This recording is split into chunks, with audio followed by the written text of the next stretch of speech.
ಕೃತಿಗಳ ಕುರಿತು ಮಾತಾಡೋದಕ್ಕೆ ಇವತ್ತೇ ಬಿಡುಗಡೆ ಆಗಿರೋದ್ರಿಂದ ನಾನಿನ್ನೂ ಅವನು ಓದಿಲ್ಲ.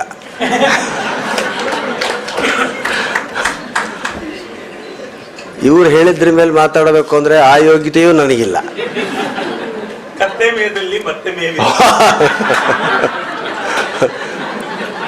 ಗಜ ಸಾಗಿದ್ದೇ ದಾರಿ, ಆ ದಾರಿಲಿ ಬರೋರು, ಆನೆ ಹೋದದ್ದೇ ದಾರಿ, ಅದ್ರ ಹಿಂದೆ ನಾವು ದಾರಿ ಮಾಡ್ಕೊಂಡ್ವಿ. ನಾನು ಶತಾವಧಾನಿ ಗಣೇಶ್ ಅವರ ಇಷ್ಟು ಹತ್ತಿರದಲ್ಲಿ ಕೂತ್ಕೊಂಡು ಅವ್ರ ಜೊತೆಗೇ ಕೂತ್ಕೊಂಡು ಕಾರ್ಯಕ್ರಮ ಕೇಳಿದ್ದು ಇದೇ ಮೊದಲು. ನಿಜಕ್ಕೂ ಪುಳಕಿತನಾಗುವಂಥ ಒಂದು ಸಂದರ್ಭ. ನನ್ನ ಜೀವನದಲ್ಲಿ ಇಷ್ಟು ಕಡಿಮೆ ಜನರಿಗೆ ನಾನು ಮಾತಾಡ್ತಿರೋದು ಇದೇ ಮೊದಲು. ಸಮುದ್ರದ ಮುಂದೆ ಮಾತಾಡಿದವ್ರು ನಾವು, ಅಂದರೆ ಉಪ್ಪು ನೀರು,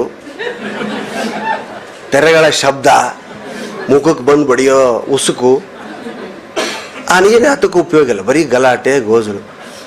ಸುಮ್ಮನೆ ಕೂತ್ಕೊಂಡು ಸೀಟ್ ಸಿಗದೇ ಇದ್ರು ನಿಂತುಕೊಂಡು ಅವರು ಮಾತಾಡುವಾಗ ಯಾರೂ ಮಾತಾಡದೇ ಇರತಕ್ಕಂತಹ ಸಭೆಯನ್ನು ನಾನು ನೋಡಿದ್ದೆ ಇವತ್ತು ಮೊದಲು. ಹೆಚ್ಚಾಗಿ ವಾಡಿಯಾ ಆಡಿಟೋರಿಯಮಲ್ಲಿ ಇಂಥದೇ ಕಾರ್ಯಕ್ರಮಗಳಾಗ್ತದೆ. ಪುಸ್ತಕ ಬಿಡುಗಡೆ ನಾವೆಲ್ಲ ತಮಾಷೆ ಮಾಡ್ತಿರ್ತೀವಿ. ಗುಂಡೂರಾವ್, ರಾಮನಾಥ್, ಪದಕಿ ಎಲ್ಲ ನಮ್ಮ ಸ್ನೇಹಿತರು. ನಾವು ಒಂದೇ ನಾವೇ ಪಯಣಿಗರು. ಸಮುದ್ರ ಇರ್ಬೋದು, ನದಿ ಇರ್ಬೋದು, ಯಾವ ಒಟ್ಟು ನಾವೇ ಒಂದೇ.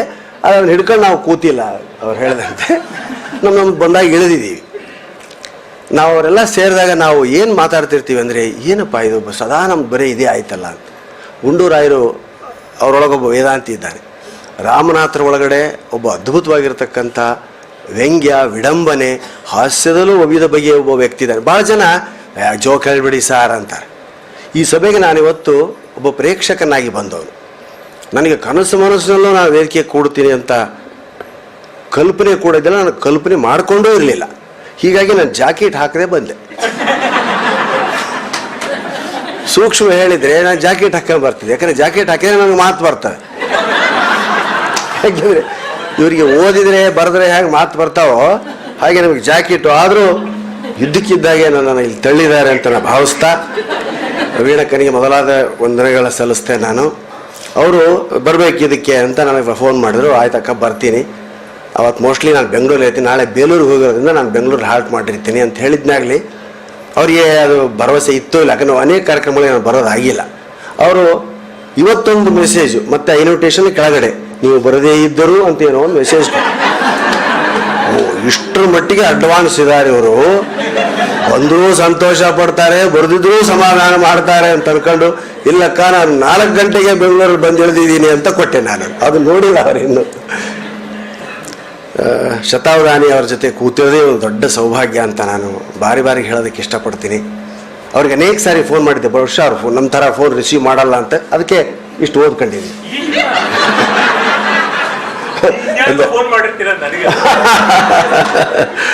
ಮಾಡಿದ್ದೆ, 2-3 ಸಾರಿ ಮಾಡಿದ್ದೆ. BT ರುದ್ರೇಶ್ ಅವರು ಇವತ್ತೇ ನಾನು ಮೊದಲು ನೋಡ್ತಾ ಇರೋದು. ಅವ್ರದ್ದು ಬರೀ ಫೋಟೋಗಳಲ್ಲಿ, ಪೇಪರ್ಗಳಲ್ಲಿ ನೋಡಿದ್ದೆ ಅವ್ರನ್ನ. ಈಗ ನೋಡಿದಂತೆಲ್ಲ ನಮ್ಮ ಸ್ನೇಹಿತರಿದ್ದಾರೆ ಅನೇಕ. ನಮ್ಮ ಅಜಯ್ಯ ಕರ್ತರು ಬಾಬು ಕೃಷ್ಣಮೂರ್ತಿಯವರು, ಅವರು ನಾವೆಲ್ಲ RSS ಅಲ್ಲಿ ಸ್ವಯಂ ಸೇವಕರು. ಅವ್ರ ಪುಸ್ತಕಗಳಿಂದ ಪ್ರೇರಣೆ ಪಡೆದವರು. ನಾವು ಅವ್ರು ಯಾರೋ ಭಾಳ ಹಿಂದೆ ಬರೆದವರು ಅನ್ಕೊಂಡ್ಬಿಟ್ಟಿದ್ವಿ. ಅವ್ರು ನಮ್ಮ ಜೊತೆಗೆ ಇದ್ದಾರೆ ಅನ್ನೋದೇ ಒಂದು ಸೌಭಾಗ್ಯ. ಇಲ್ಲಿ ಇವ್ರು ಮಾತಾಡ್ತಾ ಅನೇಕ ವಿಷಯಗಳನ್ನ ನಾನು ಸುಮ್ಮನೆ ನೋಟ್ ಮಾಡ್ಕೊಂಡೆ. ಸ್ವಲ್ಪ ಈಗ ವೀಣಕ್ಕದ ಕೊನೆ ಮಾತಾ ಹಾಗಿದೆ. ಮತ್ತೆ ಸಭೆ ಸಮತೋಲನ ಕಾಯ್ದುಕೊಳ್ತದೆ ಅಂತ ನಾನು ನನಗೆ ತಿಳಿದಂಥ ಬಾಲಭಾಷೆಯಲ್ಲಿ ಮಾತಾಡ್ತೀನಿ. ಹಾಸ್ಯ ನನ್ನ ಉಸಿರು. ಅದಕ್ಕೆ ಆ ಉಸಿರನ್ನ ತುಂಬಿದವರು ಬೀಚಿಯವರು. ಅವ್ರ ಕಾದಂಬರಿಗಳು ಉಳಿದ ಮೇಲೆ ನಾನು ಹಾಸ್ಯ ಹೇಳಬೇಕಂತ ಅವು ಪುರಾಣ ಪ್ರವಚನ ಎಲ್ಲ ಕೇಳ್ತಿದ್ವಿ ನಾವು. ನಾನು ತುಂಬ ಪ್ರಭಾವಿಯಾಗಿದ್ದು ಅಚ್ಯುತದಾಸರ ಹರಿಕಥೆಗಳನ್ನು ಕೇಳಿ. ಅವರು ಬರೀ ಹರಿಕಥೆಗಳನ್ನ ಹೇಳ್ತಿರ್ಲಿಲ್ಲ, ಆ ಉದಾಹರಣೆಗಳನ್ನ ಭಾಳ ಚೆನ್ನಾಗಿ ಕೊಡ್ತಿದ್ರು. ಆ ಉದಾಹರಣೆಗಳಿಗಾಗಿ ನಾನು ಅವತ್ತಿನಿಂದ ಒಂದು ಪೆನ್ನು ಪೇಪರನ್ನು ಇಟ್ಕೊಳ್ಳೋದು. ಕಳೆದ 45 ವರ್ಷಗಳಿಂದ ಈ ಪದ್ಧತಿ ನಾನು 10 ಜನ ಸೇರಿದ್ದಾರೆ ಅಂದರೆ ನಾನು ತರಕಾರಿ ಮಾರ್ಕೆಟ್ಗೆ ಹೋದ್ರು ಒಂದು ಪೆನ್ನು ಕಾಪಿ ಇಟ್ಕೊಂಡಿರ್ತೀನಿ. ಯಾಕಂದ್ರೆ ಯಾರೋ ತರಕಾರಿ ಮಾರೋಳು ಏನೋ ಅಂತ ಅನುಭವ ಹೇಳ್ತಾರೆ, ಟಕ್ಕಂತ ಬರ್ಕೊಳ್ಳೋದು. ಯಾವ ಮಳೆಗಾಗಿ ದೇವ್ರನ್ನ ಪ್ರಾರ್ಥಿಸೋಣ ಬನ್ನಿ ಅಂತ ಯಾರೋ ಪುರೋಹಿತ ಕರೆ ಕೊಟ್ಟ. ಜನ ಎಲ್ಲ ಬಂದರು. ಅದು ಪ್ರಾರ್ಥನೆ ಮಾಡಿದ್ರು, ಹವನ ಹೋಮ ಆಯಿತು. ಆದರೆ ಒಬ್ಬ ಮಾತ್ರ ಛತ್ರಿ ತಂದಿದ್ದ. ಇದೆಲ್ಲ ಕಥೆ ನಿಮಗೆ ಗೊತ್ತು. ಹಾಗೆ ಇವತ್ತು ಇಲ್ಲಿ ಯಾರಾದರೂ ಒಂದು ಪೆನ್ನು ನೋಟ್ಬುಕ್ ತಂದು ಬರ್ಕೊಂಡಿದ್ದೀರಾ ನೋಡಿ? ಹೌದಾ? ಹಾಂ, ಹಾಗೆ ಯಾವಾಗ ನಾವು ಮಳೆಗಾಗಿ ಭಗವಂತನ ಮಳೆ ಕೊಡ್ತಾನೆ ಅಂತ ಜಪ ಯಜ್ಞ ಮಾಡೋದಕ್ಕೆ ಹೋಗ್ತೀವೋ, ಇಲ್ಲಿ ಖಂಡಿತ ಜ್ಞಾನದ ಒಂದೆರಡು ಹನಿಗಳನ್ನು ನಾವು ಮರಿತೀವಿ. ಅವರು ಸಾಗರೋಪಮೇಯ ಅವ್ರದ್ದು. ಒಂದೆರಡು ಬರ್ಕೋಬೇಕಾದ್ರೆ ಅಂತ ಒಂದು ನೋಟ್ಬುಕ್ ಪೆನ್ ಇಟ್ಕೊಂಡ್ಬಂದ್ರೆ ಆ ಸಭೆಗೆ ನಾವು ಬಂದದ್ದು ಸಾರ್ಥಕ ಆಗ್ತದೆ. ಇದನ್ನು ಮುಂದಿನ ದಿನಗಳಲ್ಲಿ ನೀವು ಪಾಲಿಸ್ರಿ, ನಿಮ್ಮ ಮಕ್ಕಳಿಗೂ ಹೇಳಿ. ಯಾಕಂದರೆ ಎಲ್ಲರೂ ಎಲ್ಲವನ್ನ ಬಲ್ಲವರು ಇರೋದಿಲ್ಲ. ನಾವೆಲ್ಲ ನೋಡಿ ತಿಳಿದು ಕಲ್ತವ್ರು. ಬೀಚವ್ರ ಕಾದಂಬರಿ ಹೋದ್ಮೇಲೆ ಹಾಸ್ಯ ಅದು ನನ್ನ ಬದುಕಿಗೆ ಉಸಿರು ಆಯಿತು, ಅನ್ನವೂ ಆಯಿತು. ಹೀಗೆ ಹಿಡಿದಾಗ ನಮ್ಮ ಬೀಚವರೇ ಭಾಳ ಹೇಳಿದ್ದು, ಒಂದೇ ಸಾರಿಗೆ 8-10 ಪುಸ್ತಕ ಪ್ರಿಂಟ್ ಮಾಡಬೇಡಿ, ಅವನ್ನೆಲ್ಲ ಹೀಗೆ ಹಿಡಿಬೇಕಾಗ್ತದೆ. ಹೀಗೆ ಹಿಡಿದಾಗ ನಮಗೆ ಕಲ್ಪನೆ ಬರೋದೇ ಬೇರೆ.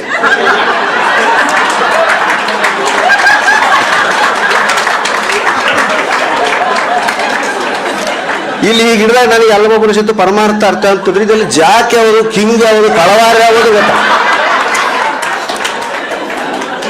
ಇದು ಬೀಚಿ ದೃಷ್ಟಿಕೋನ. ಅವರು ತುಂಬ ದೊಡ್ಡ ದೊಡ್ಡ ಆಚಾರ್ಯಗಳ ಜೊತೆ ಎಲ್ಲ ಕಾರ್ಯಕ್ರಮ ಕೊಟ್ಟಂಥವ್ರು. ಇಂಥ ಹಾಸ್ಯಗಳಿಂದಲೇ ಅವರು ಅದನ್ನೇ ಬರೆದ್ರು ಅವರು. ನಾವು ಇವತ್ತು ನೋಡ್ಕೊಂಡು ಅನೇಕ ಜನ ಬದುಕ್ತಾ ಇದ್ದೀವಿ ಮತ್ತು ಹೆಸರನ್ನು ಮಾಡಿದ್ದೀವಿ. ಜನ ಜಾಸ್ತಿ ಸೇರ್ತಾರೆ ನಮ್ಮ ಕಾರ್ಯಕ್ರಮಕ್ಕೆ. ನಾವೇನಾದರೂ ಇವತ್ತು ಇವ್ರು ಹೇಳಿದಂಥ ವಿಷಯಗಳು ಆ ಸಭೆಯಲ್ಲಿ ಹೇಳಿದರೆ ಅವರೆಲ್ಲ ಫಸ್ಟ್ ಕಟಿಂಗ್ ಶಾಪಿಗೆ ಹೋಗ್ತಾರೆ ಎದ್ದು. ಎಂಥ ವಿಷಯ ಸ್ವಾಮಿ, ಯಾವತ್ತಾದರೂ ಕೇಳಿದ್ವಿ ನಾವು ಇಂಥ ಇದೆ ಅಂತಾದರೂ ಊಹಿಸಿದ್ವಿ? ಎಂತೆಂಥ ಮಾತುಗಳು, ಏನು ಕತೆ. ಅವ್ರು ಮಾತ್ರ ಭಾಳ ಹೆಸರು ಸರ್ ತೀರ್ಥರಾಮ್ ಮೊಳಲೆಂಬೆ ಅವರು ಹೇಳಿದ್ದು ಮಾತು ಇವತ್ತಿನವರೆಗೂ ನಾನು ಕೇಳಿಲ್ಲ. ತಲೆ ಇದ್ದಲ್ಲಿ ಬಾಲ ಅಲ್ಲಾಡಿಸ, ತಲೆ ಇದ್ದಲ್ಲಿ ಬಾಲ ಅಲ್ಲಾಡಿಸಬೇಡ. ಎಂಥ ಶಬ್ದಗಳು ಇವನ್ನೆಲ್ಲ ತಿರ್ಗಾ ಹೋಗಿ ನೀವು ರೆಕಾರ್ಡ್ ಮಾಡ್ಕೊಂಡ್ರೆ ಕೇಳ್ತೀರಿ. ಅದ್ರ ಬರೆದದ್ದು ಮಾತ್ರ ಶಾಶ್ವತ ಉಳಿತದೆ ಅನ್ನೋದು ನನ್ನ ಭಾವನೆ. ಹಾಗೆ ನಮ್ಮ ಬೀಚರಿಂದ ಹೇಳ್ತಿದ್ರು, ಸಾಹಿತ್ಯದಲ್ಲಿ 2 ಪ್ರಕಾರ ಈಗ ಬೇಕಾದಷ್ಟು ಬಂದಿದೆ. ಪೂರ್ವಗಾಮಿ, ಪೂರ್ವ ಬಂಡಾಯ, ಹಿಂದುಳಿದ, ಮುಂದೆ, ಬ್ರಾಹ್ಮಣ ಸಾಹಿತ್ಯ ಅಂತಲೇ ಬೇರೆ, ಶಟ್ರ ಸಾಹಿತ್ಯ ಅಂತಲೇ ಬೇರೆ, ವೀರಶೈವ ಸಾಹಿತ್ಯ ಅಂತಲೇ ಬೇರೆ. ಅವರನ್ನೆಲ್ಲ ಭಾಳ ಚೆನ್ನಾಗಿ ಹೇಳಿದವರು. 2 ಸಾಹಿತ್ಯಗಳಿರೋದು. ಏನು? ಒಂದು ಶಾಶ್ವತ ಸಾಹಿತ್ಯ, ಒಂದು ತೂಕದ ಸಾಹಿತ್ಯ. ಶಾಶ್ವತ ಸಾಹಿತ್ಯಗಳ್ಯಾವು? ರಾಮಾಯಣ, ಮಹಾಭಾರತ. ತೂಕದ ಸಾಹಿತ್ಯವು ಅವೇ, ಅದರಲ್ಲಿರ್ತಕ್ಕಂಥ ತೂಕದಿಂದ ಅವೆರಡೂ ಹೌದು. ನಮ್ಮ ಕವನ ಸಂಕಲನಗಳು, ಕಥೆಗಳು ಕೂಡ ಒಂದೊಂದು ಸಾರಿ ಶಾಶ್ವತ ಸಾಹಿತ್ಯಗಳು ಆಗ್ತವೆ, ತೂಕದ ಸಾಹಿತ್ಯಗಳು ಆಗ್ತವೆ. ಹೇಗೆ? ಒಬ್ಬ ಯಾರೋ ಕವಿ ಬರೆದ, 5,000 ಪ್ರತಿ ಹಾಕಿಸಿದ. ಅದರಲ್ಲಿ ಏನಿಲ್ಲ, ಮೇಲೆ ಬಿಸಿಲಿದೆ, ಕೆಳಗೆ ನಾನು ಛತ್ರಿ ಹಿಡಿದಿದ್ದೇನೆ, ಕಾಲ ಕೆಳಗೆ ನೆಲ ಸುಡುತ್ತಿದೆ, ದಾರಿ ಸಾಗುತ್ತಿದೆ, ಮುಗಿತು.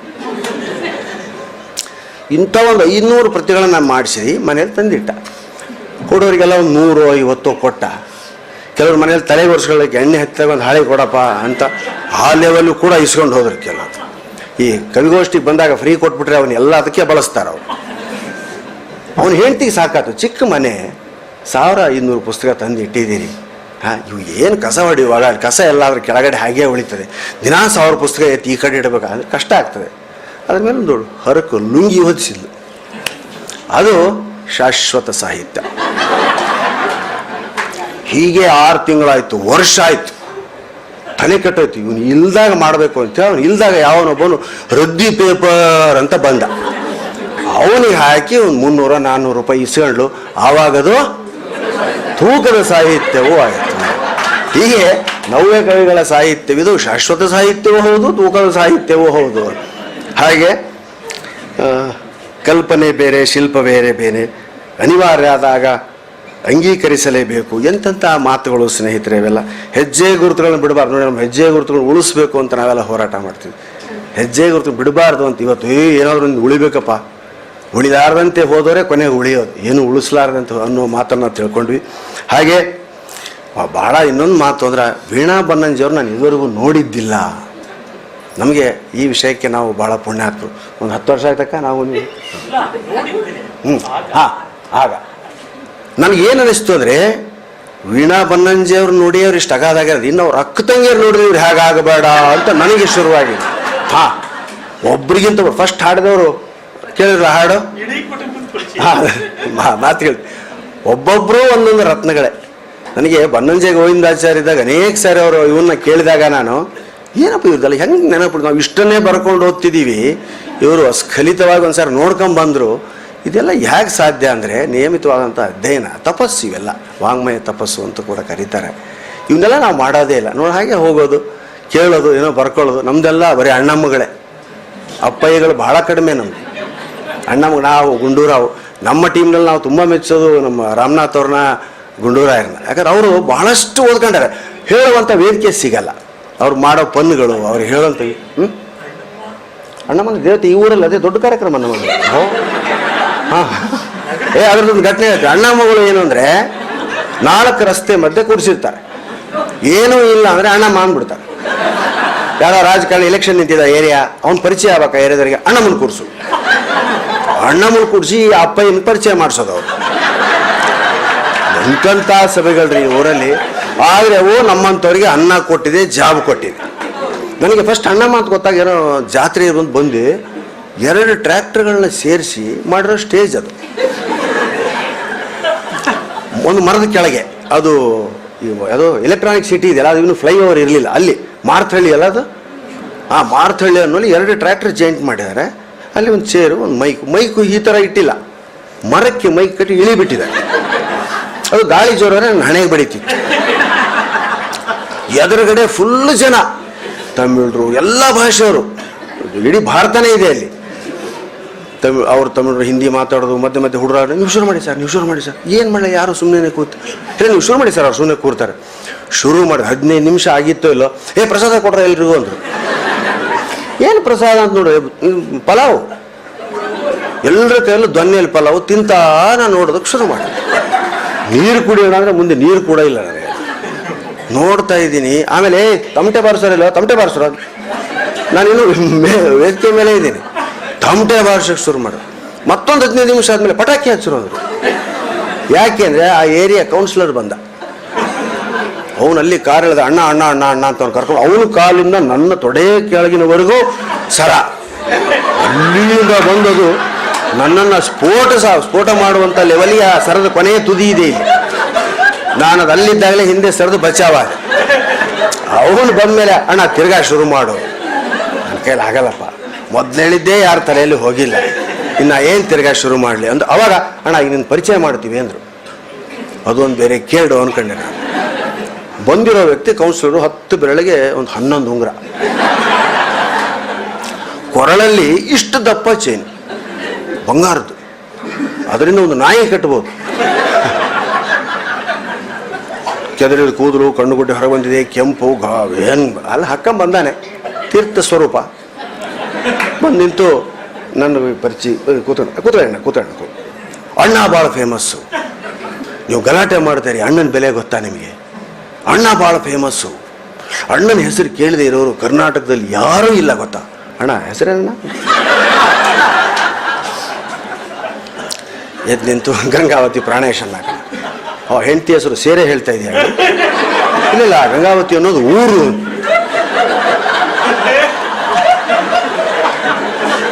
ನಮ್ಮದು ಸ್ತ್ರೀಲಿಂಗ ಗೊತ್ತಾಗಲ್ಲ, ಸ್ತ್ರೀಲಿಂಗ. ಓ ಕರ್ಮ. ಅಣ್ಣ ಗಂಗಾವತಿ ಪ್ರಾಣೇಶನ ಭಾಳ ಫೇಮಸ್ಸು. ಅಣ್ಣ ಈಗ ನಮ್ಮನ್ನೆಲ್ಲ ಉದ್ದೇಶಿಸಿ, ಅಣ್ಣ ಆಡಾಡ್ತೇ ಡ್ಯಾನ್ಸ್ ಆಡ್ತೇವೆ. ಕರ್ಮವೇ, ಇಂಥ ಕಾರ್ಯಕ್ರಮಗಳಿಂದ ಈ ಊರಿಗೆ ಕಾಲಿಟ್ಟ ನಾವು ಇವತ್ತು ಇಂಥ ವಿದ್ವಾನರ ಜೊತೆ ಕೂತಿದ್ದೀವಿ ಅಂದರೆ ಈ ಊರಿನಲ್ಲಿ ಎಲ್ಲ ವರ್ಗದ ಜನರು ಇದ್ದಾರೆ. ಬಹುಶಃ ಇವತ್ತಿನ ಈ ವೇದಿಕೆಯಲ್ಲಿ ಇಂಥವ್ರ ಪಕ್ಕ ಕೂರ್ಬೇಕಾದಂಥ ಸುಯೋಗ ಬಂದಿದ್ದೇ ಅಂಥ ಕಠಿಣತಮವಾದಂಥ ತಪಸ್ಸಿನಿಂದ ಅಂತ ನಮಗನ್ನಿಸ್ತು. ನಾವು ಅದನ್ನು ತಪಸ್ಸು ಅಂತ ತಿಳ್ಕೊಂಡಿದ್ವಿ. ಅನೇಕ ನಮ್ಮ ಗುಂಡಾಗಿದೆ ಅನುಭವ, ರಾನಾಥರಿಗೆ ಪದಕಿ ಎಲ್ಲರಿಗಿದೆ. ನಮ್ಮ ಮೇಡಮ್ ಒಬ್ರು ಬಂದಿದ್ದಾರೆ, ಅವ್ರು ಜಾದು 3 ಗೊಂಬೆಗಳನ್ನ ಮಾತಾಡಿಸ್ತಾರೆ.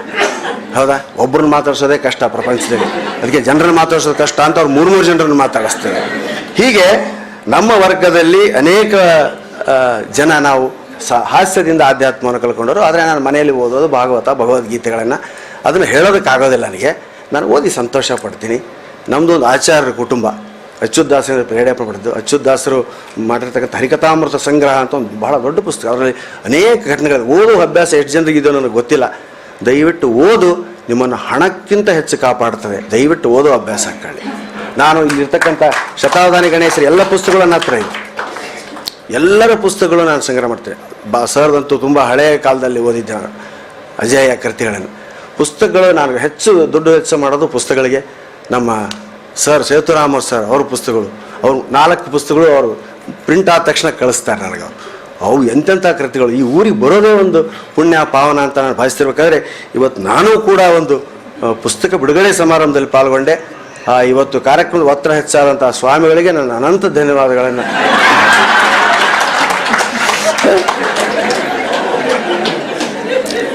ಒಂದು ಆ ಸಂಗೀತಗಾರರ ಬಗ್ಗೆ ಹೇಳಿದರು, ನೀವು ರಾಗ ಅಂತ ಹೇಳಿದರು, ಬಾಲಮುರಳಿಕೃಷ್ಣ. ನನಗೆ ಒಬ್ಬ ಬಾಟ್ನಿ ಪ್ರೊಫೆಸರ್ ಜೋಕ್ ನೆನಪಾಗ್ತದೆ. ಇಲ್ಲಿ ಒಬ್ಬ ಬಾಟ್ನಿ ಪ್ರೊಫೆಸರು ಎಲ್ಲ ಸ್ಟೂಡೆಂಟ್ಗಳ ಹುಡುಗಿಯರು ಗಂಡು ಹುಡುಗ ಕರ್ಕೊಂಡು ಎಲ್ಲ ಸಸ್ಯಗಳನ್ನ ತೋರಿಸ್ತಾ ಕಾಡಲ್ಲಿ ಆಡಿರ್ತಾರೆ. ಇದು ಆಸಿಮಮ್ ಸ್ಯಾಂಕ್ಟಮ್, ಇದು ಅದು ಎಲ್ಲ. ಒಂದು ಹುಡುಗಿಗೆ ಆಶ್ಚರ್ಯ, ಏನು ಸಾರ್ ಎಲ್ಲ ಸಸ್ಯಗಳನ್ನ ಗುರುತಿಸ್ತಿರಲ್ಲ ನೀವು? ಹೌದಮ್ಮ, ನಾನು ಬಾಟ್ನಿ ಪ್ರೊಫೆಸರ್, PhD ಮಾಡಿದ್ನಲ್ಲಿ. ಸರ್, ನಿಮಗೂ ಗೊತ್ತಿಲ್ಲದೆ ಇರತಕ್ಕಂಥ ಯಾವುದಾದ್ರು ಸಸ್ಯ ಇದೆಯಾ? ಹೌದಮ್ಮ. ಮತ್ತೆ ಅವಾಗ ನೀವು ಹೇಗೆ ಗುರುತಿಸ್ತೀರಿ? ಗುರುತಿಸಲ್ಲ, ಮತ್ತೆ ಉಳ್ಕೊಂಡು ಹೋಗ್ಬಿಡ್ತೀನಿ ಅಂತ. ಇಷ್ಟೇ ಹೌದಾ? ಲೋಕದಲ್ಲಿ ಎಲ್ಲ ರಂಗಗಳು ಇದೇ ಇದೆ. ಅವ್ರಿಗೆ ಗೊತ್ತಿರೋದನ್ನ ಹೇಳ್ತಾರೆ. ನಾವು ಏನು ಅದ್ಭುತ ಅಂತ ಕೇಳಿ. ಆದರೆ ನಮ್ಮ ಪುಣ್ಯ ಎಂಥದ್ದು ಅಂದರೆ ಇಂಥವೆಲ್ಲ ಇವತ್ತು ಈ ಕಾರ್ಯಕ್ರಮ ಇವತ್ತು ಇವ್ರ ಮುಂದೆ ನಿಂತಿರೋದೇ ನನ್ನ ಒಂದು ಪುಣ್ಯ ಅಂತ ಭಾವಿಸ್ತಾ, ಮತ್ತು ಇಷ್ಟಿಷ್ಟಕ್ಕೆ ನಾನು ಯಾರಿಗೂ ಕೃತಜ್ಞತೆಗಳನ್ನು ಸಲ್ಲಿಸೋದಿಲ್ಲ, ಬೇರೆ ಏನನ್ನು ಹೇಳಿಲ್ಲ. ನನಗೂ ಕೂಡ ಅನೇಕ ವಿಷಯಗಳು ಇವತ್ತು ಅದಕ್ಕೆ ನಾ ಪುಸ್ತಕ ತಗೊಂಬನ್ನಿ ಅಂತ ಹೇಳೋದು ಅದಕ್ಕೆ ಸ್ನೇಹಿತರು ಅಂತ ಹೇಳ್ತಾ ಹೆಚ್ಚಿಗೆ ಮಾತಾಡಬಾರ್ದು. ಇಲ್ಲಿ ಮಾತಾಡಿದರೆ ಮಾನ ಹೋಗ್ತದೆ ನಮ್ಮದು, ಮಾತಾಡೋದು ಬೇರೆಯವ್ರದಲ್ಲ. ಆದರೆ ಇಂಥ ಒಂದು ಅದ್ಭುತವಾಗಿರ್ತಕ್ಕಂಥ ಈ ಕಾರ್ಯಕ್ರಮದಲ್ಲಿ ನನ್ನನ್ನು ಮೇಲೆ ಕೂಡಿಸಿದ್ದಕ್ಕಾಗಿ ನಾನು ತುಂಬ ಕೃತಜ್ಞತೆಗಳನ್ನು ಸಲ್ಲಿಸ್ತೇನೆ. ನಾನು ಹೇಳಿದಂತೆ ನನ್ನ ಮನೆಯಲ್ಲಿ ಎಲ್ಲ ಸಾಹಿತಿಗಳ ಪುಸ್ತಕಗಳಿದೆ.